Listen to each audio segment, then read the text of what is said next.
Today's video is going to be a live commentary, so please forgive any audio mistakes or blunders.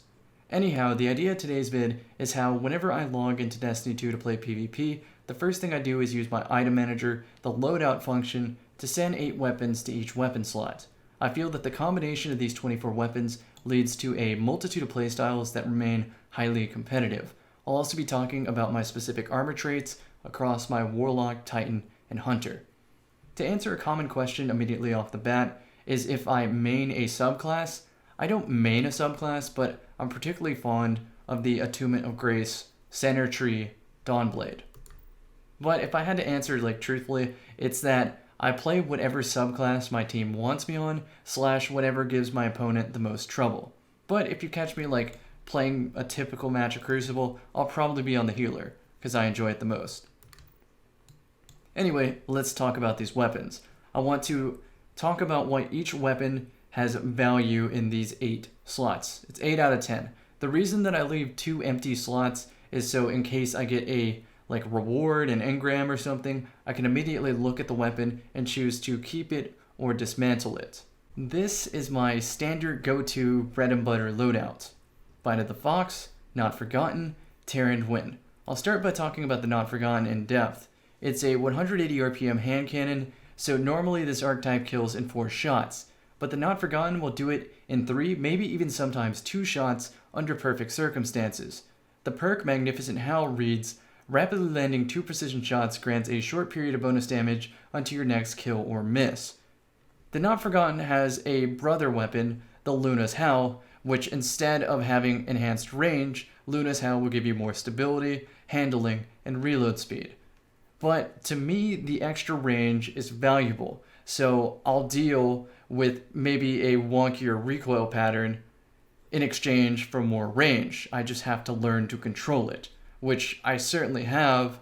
I have 1,000 kills under my belt, right? I use this all the time. It feels like an extension of my hand. And likewise, so does the Bite of the Fox. I use this with Not Forgotten. I use this with my Fighting Lion. Meme loadout aside, it is very effective. This has opening shot, so improved accuracy and range on the opening shot of attack, and as we know in Destiny, range is just more than damage drop-off, it's also bullet magnetism, and accuracy isn't very specifically defined, so to me, opening shot gifts me headshots sometimes, and whenever I'm in the air, it's more likely I'm actually going to hit them in the air, so I pair it with the Icarus Grip mod, so it improves accuracy while airborne, so that if I aim center of mass while I'm in the air, I can pretty consistently hit them in the body. And if I do hit them in the body, it turns out that Not Forgotten kills them and cleans up in 1 body shot. So a body shot of Bite of the Fox, a body shot of Not Forgotten, and they're dead. It's amazing. It shuts down shotgun rushers so easily because you don't even have to worry about aiming for the head. Anyhow, this gun also has snapshot sights and arrowhead break to help the handling. Though, take specific note here that this handling is about 1/3 of the bar. 42. This snipe, the Long Goodbye, you obtained this from the Nightfall, is also 42 handling. I specifically chose this snipe because it has the same mustache chevron sight as the Bite of the Fox. So with snapshot, this one also has snapshot. The snipes feel identical. They feel exactly the same. And that to me is the most important aspect of a snipe because I spend a lot of time with a sniper rifle. It again feels like an extension of my hand. Basically, the more you use a gun, the more you'll understand its specific quirks. I've spent a lot of time with these 2 sniper rifles. I've specifically paired Bite of the Fox with either Not Forgotten or with Fighting Lion, because a body shot of Bite of the Fox, they're going to take cover, right? They're weak. Then I can clean them up with Fighting Lion. It has delayed gratification, aka remote detonation. By holding down the fire button, the grenade will not detonate until I release it. So this allows me to bounce grenades around walls behind cover to tag somebody who's probably weak from my snipe. You can also do this in reverse, where you tag them with Fighting Lion, and because it's a grenade launcher and has splash damage, it might hurt them, and then you clean them up with Bite of the Fox. It is such a strong combo. Highly recommend it. But if I was going to use the Long Goodbye, for instance, I would probably pair it with the Smuggler's Word. This is going to be an interesting pick if you never took the time to learn these, but hard-hitting 2-burst fire. That's what this kind of sidearm does. It shoots a burst of 2. And I pair this with the Rampage perk. It is normally a 3-burst, but once you have a single stack of Rampage, it becomes a 2-burst to the head, which is a blindingly fast time to kill. I use ricochet rounds to extend the range, improve the stability, and quick draws so that I can switch from snipe to sidearm. If you happen to get kill clip here, it's not the end of the world. I think Rampage and kill clip are pretty equal, but the difference is with kill clip you have to disengage to reload, whereas with Rampage you can deal with simultaneous targets that much better. I threw a counterbalance mod on here to keep the recoil more up and down, so I just focus on tracing my targets. But if I don't feel like sniping, I'll throw on a Dustrock Blues and naturally pair it with Not Forgotten for a very strong mid-range option. Dustrock Blues has the longest potential one-shot kill range of the pellet shotguns if you happen to get full choke or rifled barrel, accurized rounds, and a range masterwork. This is the shotgun trifecta. If they're outside the cusp of that 10-meter one-shot kill range, you'll damage them for most of their health, which makes for an easy cleanup from Not Forgotten, which then if another enemy runs by, you can shoot him in the head and 2-tap him because you'll be proccing Magnificent Howl. If I feel like I need more of a ranged playstyle, something more than Not Forgotten can handle, I'll switch to Mindbender's Ambition and Redrix's Broadsword. This is a high-impact frame pulse rifle, 340 RPM per minute, and will cleanly 2-burst an opponent to the face. It is extremely competitive, and the roll I got just makes it that much better. Arrowhead Break keeps the recoil very, very linear. Ricochet rounds extends the range, increases the stability, but I also have the option for high caliber rounds. I have a handling masterwork so I can aim down sights slightly quicker and maybe flinch my opponent before they flinch me. What makes this one special though is the fact of the Outlaw Desperado combo. If I get a precision kill, it procs Outlaw, and if I reload with Outlaw active, I get Desperado, which increases my rate of fire. Now let me make the distinction between Desperado and Kill Clip. In my opinion, Desperado is vastly superior to Kill Clip, so Redrix's Broadsword never leaves my inventory. The difference is, Kill Clip, you reload after a kill, you get 3 seconds of increased damage. But with Desperado, you can turn this into 7 seconds of increased rate of fire because you're constantly reloading with Outlaw continually active. So you proc Outlaw, you reload, you get Desperado, then you can just shoot a bullet and reload with Outlaw again until Outlaw disappears. Hope you're following me. It'll make sense whenever you see the gameplay, trust me. Anyhow, I think Desperado is superior to Kill Clip because if you miss a burst with Kill Clip, it takes a lot more time to make a follow-up shot, whereas with Desperado, if you miss, your RPM is faster, so you can correct onto your target that much faster, and it mitigates that mistake. One last thing to mention about the Broadsword is whenever I have Desperado active and somebody tries to rush me down with the shotgun, and I don't have enough time to switch to my own shotgun, I typically hip fire them down, and so the freehand grip lends itself to consistently 3-bursting people from the hip. And keep in mind that it's going to be a fast 3-burst, so it's going to pretty much come out to a very similar time of 2-bursting under its standard RPM.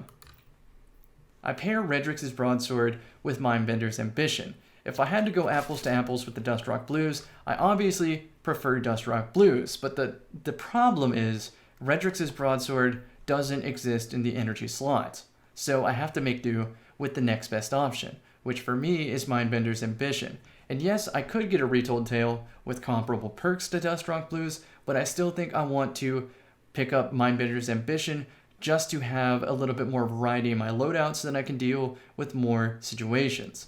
The aggressive frame means that if I get a kill, it increases the rate of fire after a kill. So I can deal with 2 simultaneous targets just a little bit faster. But what makes this one special is this is a Nightfall reward and it's a curated roll. It comes with opening shot, improved accuracy and range on the opening shot of attack. And like my sniper rifle Bite of the Fox counterpart, if I slightly miss my opponent, I feel like this bends bullets in their direction, leading to a kill where I otherwise would have missed. That alone is super valuable and maybe even worth the very marginal difference to a god roll with full choke accurized rounds and a ranged masterwork, because you cannot get opening shot on anything but the curated roll. Also, since the Mindbenders has opening shot, I pair it with an Icarus grip so that my in-air accuracy is more consistent. I have a very aerial playstyle, and I think that shows with my weapon selection. But if you want perfect in-air accuracy, look no further than using your grenade launchers. This is the Malicious Birthright. It's a kinetic tube lightweight frame grenade launcher.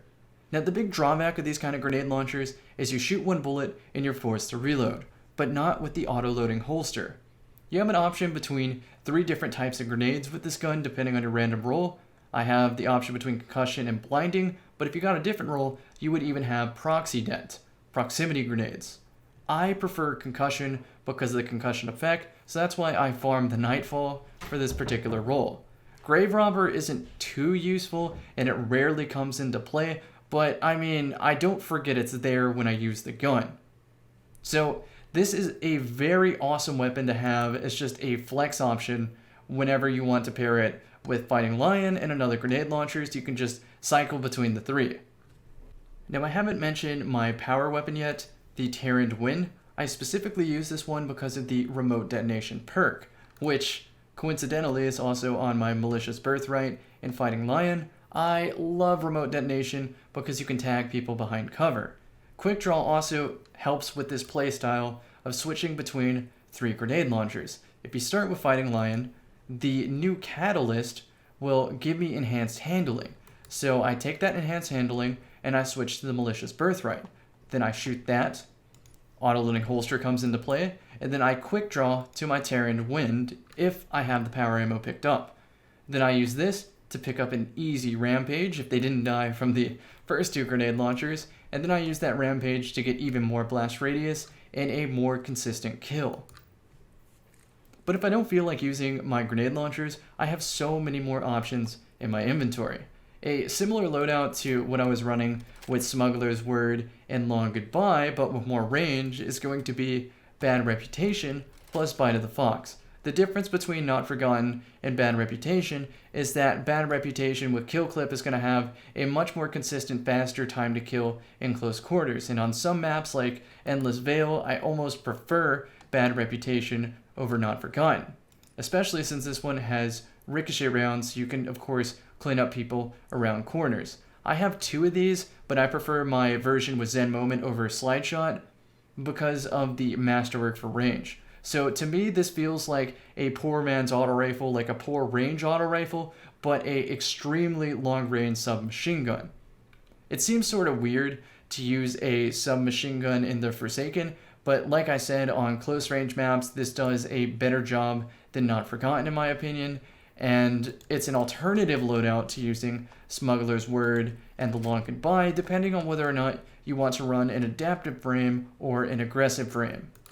Bad Reputation also works as a special ammo denier. Since it's a primary weapon, you can pair it with something like Sturm, you can pair it with a bow, you can pair it with the broadsword. The point is, if you die, you do not drop special ammo. Similarly, I use Polaris Lance for that same reason. You can pair Polaris Lance with Smuggler's Word and not drop any special, but I typically just prefer to go Dust Rock Blues and have an even extreme range version of this same loadout. So this is my medium option. This would be my medium long option, and this would be my why are you sitting in your spawn camping sort of extremely long range option.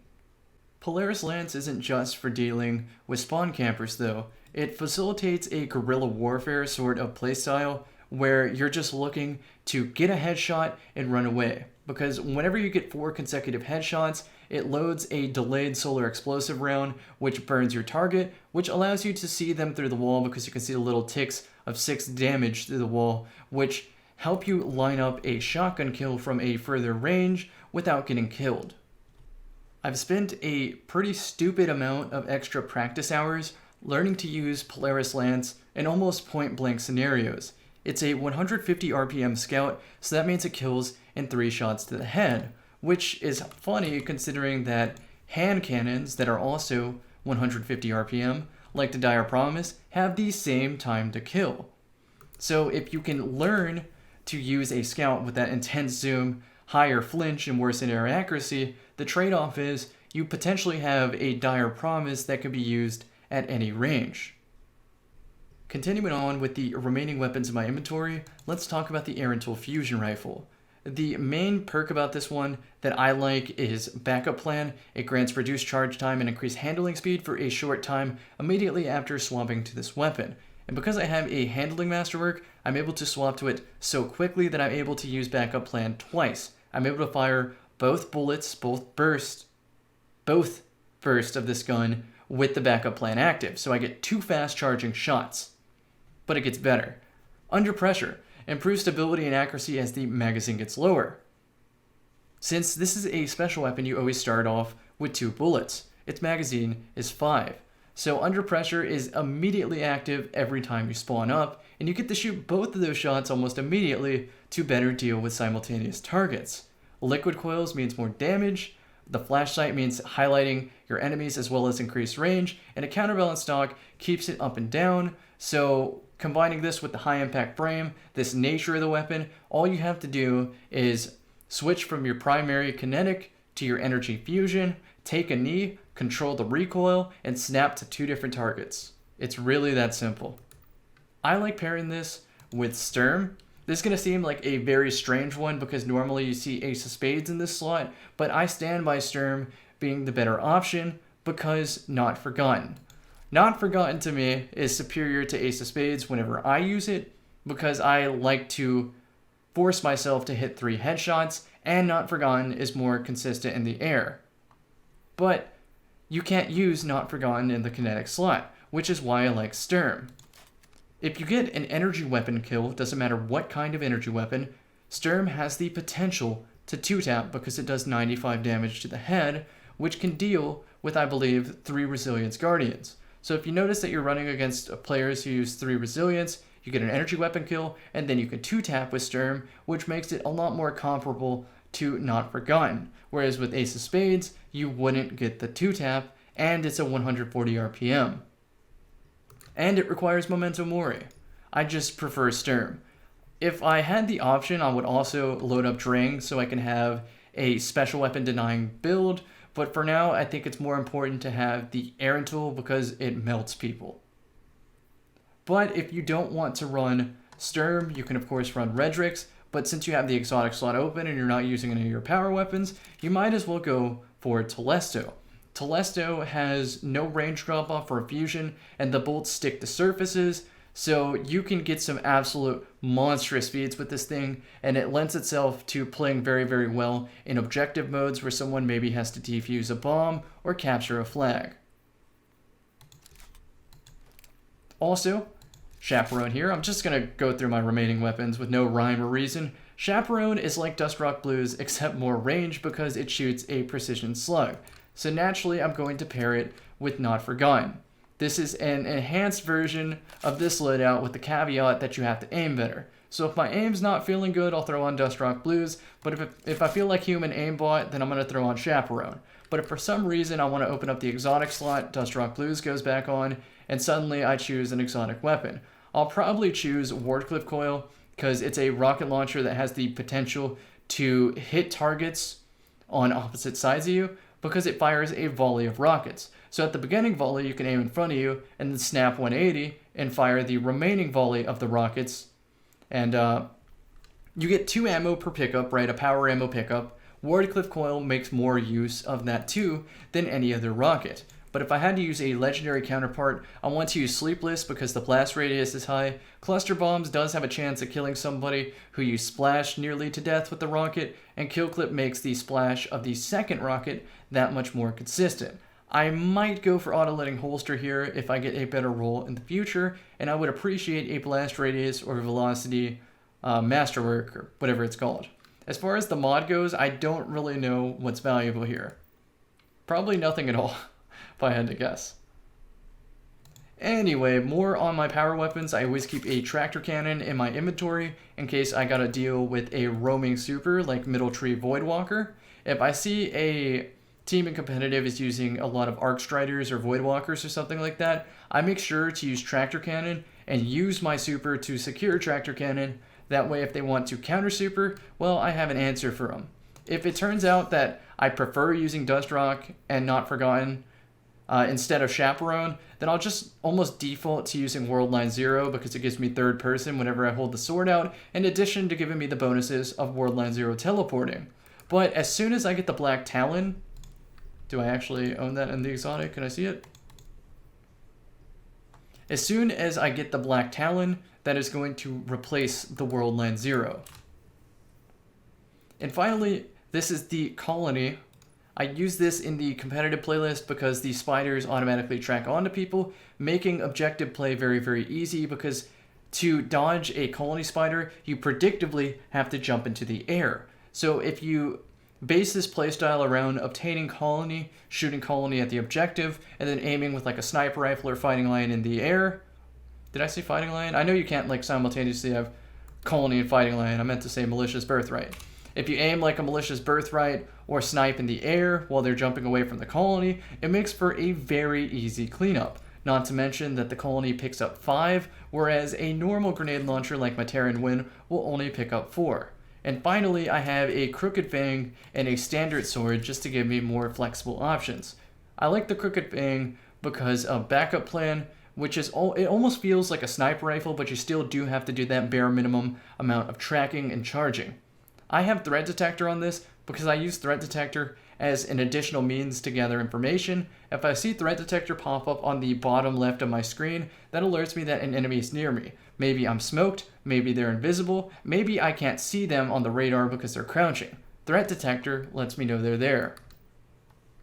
Is that everything? Oh, the bow. This is going to seem like a meme suggestion, but the bow actually does work.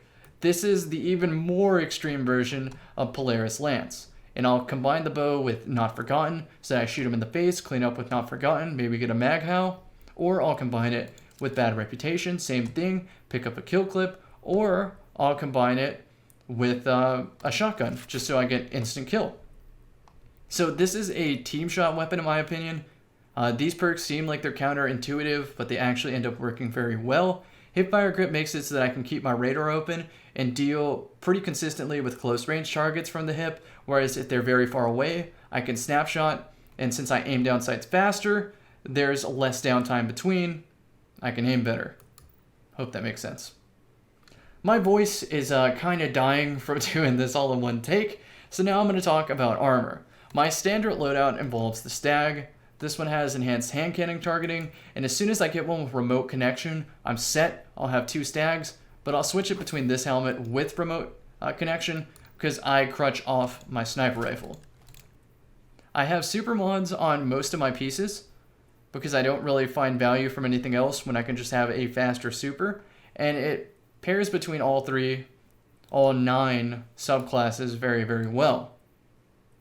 I'll have sun bracers on if I play a competitive mode with an objective so that I can throw a solar grenade on like a bomb and they can't defuse it. I'll also use the Starfire Protocol to have 2 healing grenades if I ever play a Tumen of Tumen of Grace, sorry. Enhanced unflinching sniper aim because I crutch on my sniper rifle, and I also have Geomag stabilizers on the ready in case I play Chaos Reach. I'm going to quickly hop over to my Titan and show you what standard armor set I use on my Titan. I use the Top Tree Sentinel more than anything because it gives you the option of either using your Sentinel Shield or your Ward of Dawn. This is super, super awesome for the competitive playlist because you always keep the enemy on their toes. And if you Ward of Dawn and sit inside with a tractor cannon, it's a strong combo. Because I use the super so much, I pair super mods and impact mods with the Doomfang Pauldron. If I get a ability melee kill, it gives me 1/4 of my super energy. But if I'm running something else, like Code of the Missile, I immediately switch to Sniper Rifle Scavenger and Armamentarium for 2 grenades. All 3 grenades are great options in PvP. Same thing for the Sunbreaker. I don't have this one leveled up. I've definitely played it before on my brother's account, and I don't think it's very competitive in PvP right now. It's definitely fun to use, which is why I've left it for last as far as my Forsaken grind. But I will for sure go top tree or bottom tree, switch between the two with Armamentarium or Mark 44 stand-asides, then I can take advantage of the shoulder charge more often, which allows me to run a more long-range build without suffering from lack of close quarters options. So now we go on to the Hunter. Again, like my standard loadouts on my Warlock, I use Foe Tracer because in this instant death, instant kill meta of shotguns, it's always nice to have a marked target. I forgot to mention on my Titan that if I had One-Eyed Mask, I'd be using that. That shit is broken. I hate people who use it, but at the same time, if I owned it, I'd be abusing it too because I want it to get nerfed. Anyhow, Foe Tracer also deals more damage to low health marked targets, so when you combine this with like a pulse rifle, a burst sidearm or something, it might lend itself to getting an even faster time to kill on top of marking the target, which is already beneficial. This one has pump action, so I typically pair it with a shotgun, but I also have a remote connection and an enhanced Ashes to Asset helmet as just extra options. If I'm playing Blade Barrage, I will almost definitely use the Ahamkaras with the Trip Mine, so that I can continually have grenades to toss at my opponents. I don't even think that a grenade mon is necessary on these, but the gunsmith has been very, very stingy with his super mons, which in fact reminds me, let's go check what that guy is selling right now while I talk about this. Please let me see my inventory. Voice is dying. Almost through it. Anyhow, again, same thing as my Warlock, enhanced unflinching sniper aim. I have this on my Warlock, Titan, and my Hunter because I value it so much. I can't confirm exactly how big of a difference it is, but I notice it. And I also have an option between enhanced unflinching scout aim, which is useful with that Polaris lance that I abuse all the time. Dynamo on my boots across all characters reduces super cooldown when using your class ability. You have to use it close to them now, but that's still worth the trade-off, because it's equivalent to a kill or more. Stompies are a great neutral exotic, and until I get Frosties, these are going to stay in my inventory. I know Zur sold Frosties this week, but he didn't have the exact perks that I wanted on him. Finally, I have Absolution. This is the only piece of Reverie Dawn armor that has it for me. Reduces all ability cooldowns each time you pick an Orbital Light, but the problem is it has Grenade Launcher Scavenger and Sniper Rifle Reserves, whereas my other cloak has Sniper Rifle Scavenger. So for now, I'm just collecting a couple odds and ends to give me more scavenger options, but other than that, this is my most competitive build I can possibly run on my Warlock, Titan, and Hunter, and you've seen why I value all the weapons that go to my inventory. My voice is dying, and let's check this gunsmith. I'll leave you with some gameplay of all the weapons I talked about, and hopefully you leave me a nice comment. Thanks, guys. Aw, no super mods. Rumble. 2 for 1. Make them cry. Double down. Thought he would have a lot more health than that. Mag hell if somebody peeks. There we go, got the 2-tap.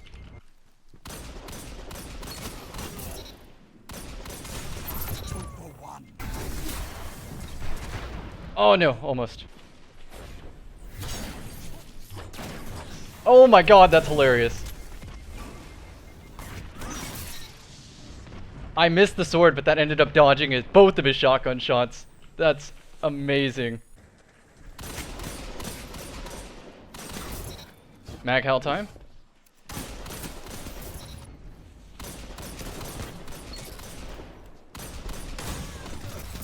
Oh, come on, dude.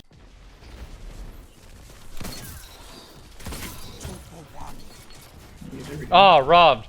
Why Blade Barrage? You wage war like a true titan. Your advantage grows. Stay strong. I suck with this super. Who the thought it was a good idea to give us special back?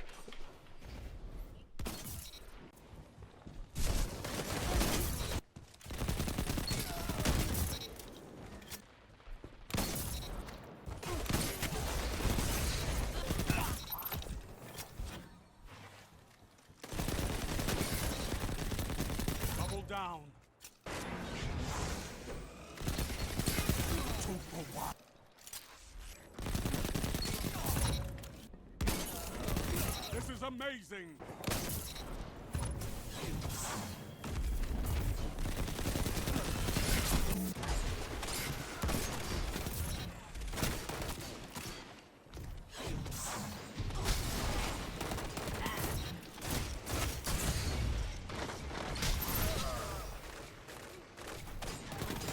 Now you're fighting with heart, Guardian.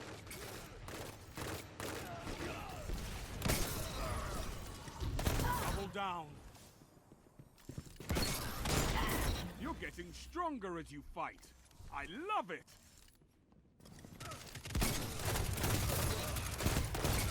Double down. Let them come. Zone C captured. You have zone advantage. 3 minutes. You're winning. Stay strong. 2 for 1. Now you're fighting with heart, Guardian. Zone B captured. You have advantage. Double down. Triple down.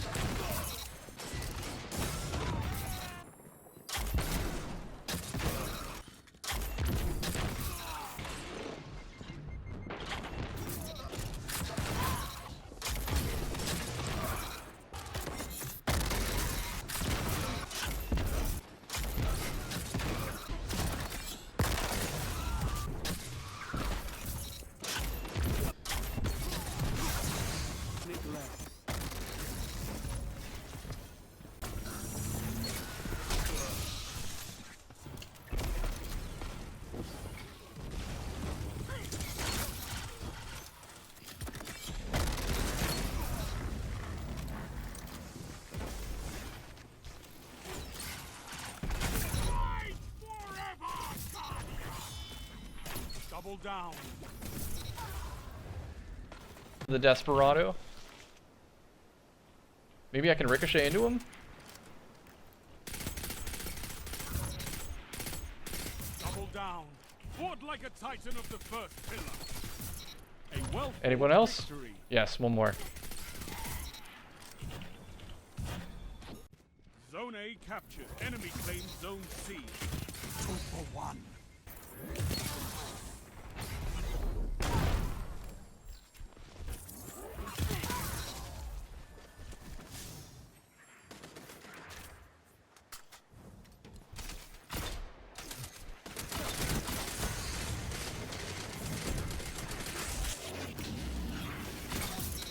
Door breaking them. 2 for 1. Double down.